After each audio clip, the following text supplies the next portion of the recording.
Bonjour à toutes, bonjour à tous. J'aimerais donner quelques conseils de base pour préparer le concours de personnel de direction. Alors le premier conseil qu'on peut donner, c'est de bien réfléchir à sa candidature. Il ne s'agit pas de se présenter au concours pour de mauvaises raisons. J'ai envie de changer de métier, j'ai envie de changer de région, j'ai envie de changer pourquoi pas de vie. Même si tout ça peut bien sûr être très légitime, quand on passe le concours, c'est plutôt nous qui nous mettons au service de notre institution, de l'école de la République, en apportant de l'enthousiasme, une envie de faire, des compétences, une expérience, des connaissances aussi, plutôt que l'institution qui se met à notre service pour nous proposer une meilleure vie en quelque sorte. Donc bien faire le point sur ces motivations profondes,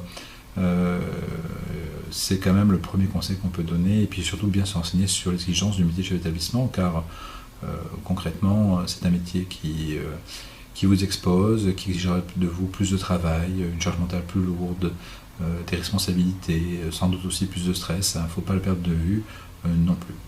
Le deuxième conseil qu'on peut donner, c'est de bien comprendre quel est le profil du candidat recherché. Alors il n'y a pas un profil type à proprement parler, mais quand même on s'aperçoit que notre institution veut rajeunir ses cadres.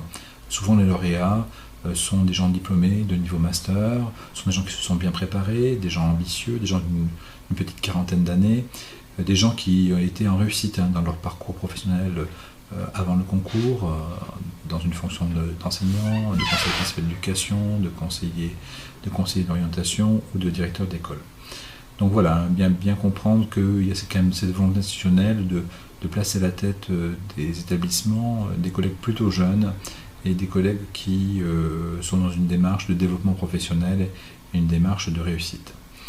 L'autre conseil qu'on peut donner, il s'agira du troisième conseil, c'est de rejoindre une formation si possible. Travailler seul, travailler tout seul, être un candidat solo, c'est très compliqué. Il faut de sacrées qualités d'auto-organisation, même si moi je propose souvent des ressources pour aider les candidats solo, en termes de parcours, en termes de documents aussi. Si on peut rejoindre une formation académique, c'est vraiment très important. On peut aussi bien sûr s'inscrire auprès du CNED qui produit, on le sait, des ressources de qualité depuis longtemps, ou encore faire appel à un cabinet qui s'appelle EduCadre.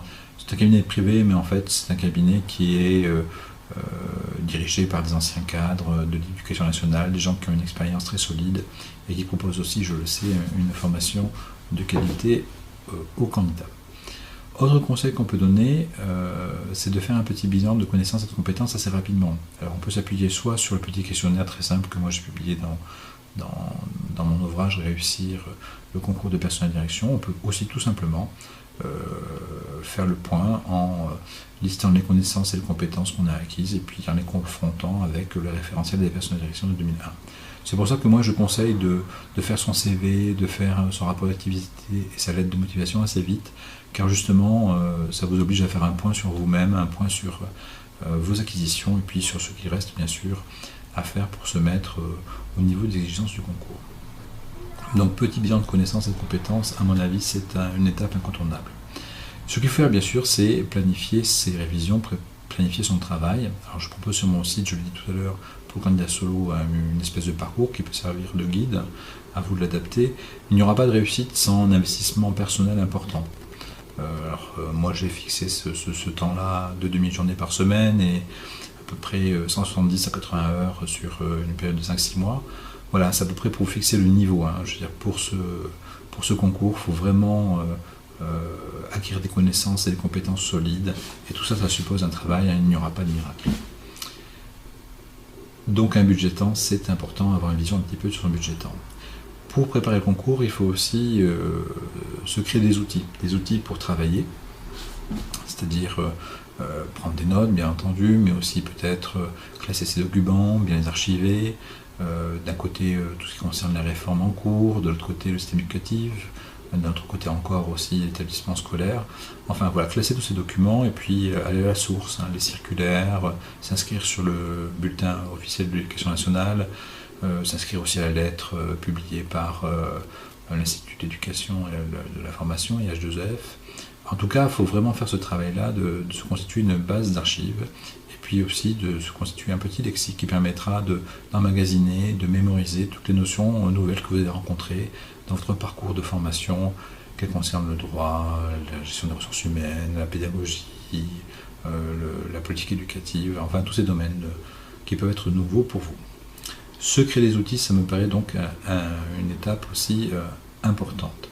Bien sûr, pour préparer ce concours, il faut faire de la veille. Je pense que le plus simple, c'est bien sûr d'aller sur le site du ministère très régulièrement, mais aussi tout simplement de se créer un compte Twitter et de suivre les recteurs, les inspecteurs généraux, les IPR, chefs d'établissement qui publient beaucoup de ressources, et ça vous permet d'avoir un fil conducteur important, sans oublier de lire d'autres ressources, par exemple le Café pédagogique, même si c'est un site un peu marqué sur le plan politique, mais aussi le site Vounouil, par exemple, qui permet de faire un bon suivi d'actualité avec d'autres quotidiens comme Le Monde.